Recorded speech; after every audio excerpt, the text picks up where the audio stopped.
मैं हमेशा एक आदर्श व्यक्ति की चाह रखती थी, जो कुछ गंभीर तो कुछ बुद्धू सा हो, जिम्मेदार के साथ हाजिर जवाब हो और प्यार देने के मामले में भी बिल्कुल सच्चा हो। और बहुत से लोगों से मिलने के बाद मेरी आशाएं और भी बढ़ गई थी। यहाँ गोवा में कितने खूबसूरत समुद्र तट है, चारों ओर सुंदरता मानो बिखरी हुई है।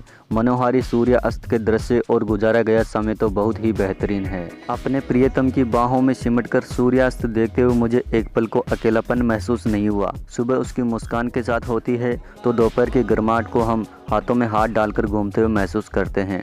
उस पल को याद करती हूँ जब हम बस में सफ़र कर रहे थे और मैं बीच में फंसी हुई बैठी थी। मेरे पड़ोस में कौन बैठा है इसका पता मुझे तब चला जब मेरी सहेली ने धूप से बचने के लिए खिड़की बंद की। वह मेरी ओर देखकर मुस्कुराया। वैसे तो मैं अनजान लोगों की तरफ देखना भी पसंद नहीं करती, लेकिन न जाने क्या बात थी उस निश्चल मुस्कान में कि मैं भी जवाब में मुस्कुरा दी। फिर उसने हेलो कहा, मैंने जवाब दिया। इसके बाद बातचीत में घंटों ऐसे बीत गए जैसे हम बरसों से एक दूसरे को जानते हो। थोड़ी देर बाद बस रुकी और वह घूमने के लिए उतरा। मेरी सहेली ने चुटकी ली, अरे मैं भी साथ में हूँ, मुझसे तो बात ही नहीं की। आप तो कहीं और लगी है उस अजनबी से बतियाने में।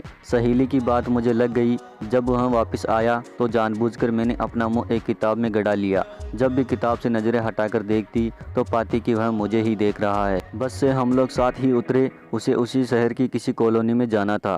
फ़ोन नंबर और घर के पतों का आदान प्रदान पहले ही हो चुका था। मुझे लग तो रहा था कि वह फ़ोन ज़रूर करेगा। उसने फ़ोन किया, फिर से बहुत सी बातें हुई और यह सिलसिला चल निकला।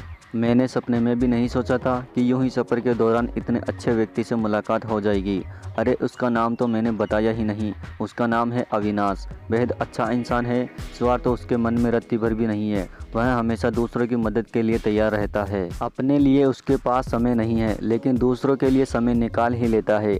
अभी जब हम गोवा में हैं तब भी वह अपने कंप्यूटर पर लगा है और मुसीबत में पड़े दोस्तों की मदद कर रहा है। कभी कभी तो वह दूसरों के लिए रात भर भी जागता है, लेकिन सुबह उठकर जब भी मेरे साथ बीच पर हाथों में हाथ लिए टहलता है तो मुझे लगता है कि सारे जहां की खुशियां सिमट कर मेरे हाथों में आ गई है। मुझे तो भरा पूरा परिवार मिला है, पर उसने परिवार की खुशियां नहीं देखी। उसके पिता बहुत अच्छे थे, लेकिन उसने उन्हें बहुत जल्द खो दिया। माँ भी उसे प्यार नहीं दे पाई क्योंकि वे मानसिक रोग से पीड़ित है। वह माँ की सेवा भी करता है। उसने जीवन में बहुत कठिनाइयाँ देखी है और अब मैंने उसे अपनी कोमल बाहों का सहारा दिया है। आज हमारी सगाई हो चुकी है और हम सोचते हैं कि उस दिन बस में मुलाकात नहीं होती तो क्या होता। आज हम गोवा में हैं और एक दूसरे से बहुत खुश हैं। वह कुछ भी ज़्यादा नहीं चाहता, पर उसे मैं सब कुछ देना चाहती हूँ।